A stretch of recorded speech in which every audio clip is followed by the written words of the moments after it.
Quan elaborem el vi, el cupatge, és com si féssim un quadre. Nosaltres tenim tot el ventall de colors, que en aquest cas serien vins. Hi ha algunes fraccions que tenen més fruita, altres que tenen més marcat una nota especiada que prové de la barrica, altres que tenen més estructura, altres que són una mica més lleugers. En funció una mica de la vinificació que ha fet la Roser, al final ens permeten decidir quin és el cupatge de vinya a l'escala que volem.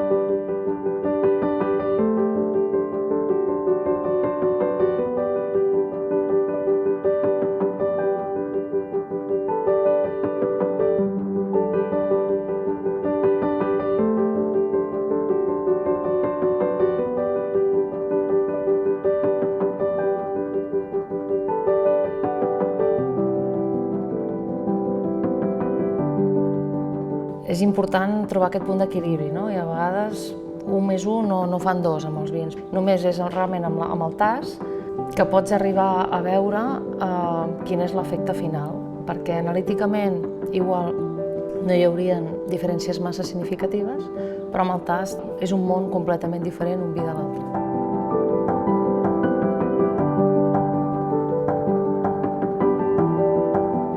Quan fas el cupatge, has d'intentar imaginar-te com serà aquest vi d'aquí 20 anys. I no és fàcil, perquè has de tenir experiència al llarg dels anys de veure com és el vi jove que després tindrà una bona evolució en ampolla. I aquí potser està la complexitat amb aquests grans vins de guarda.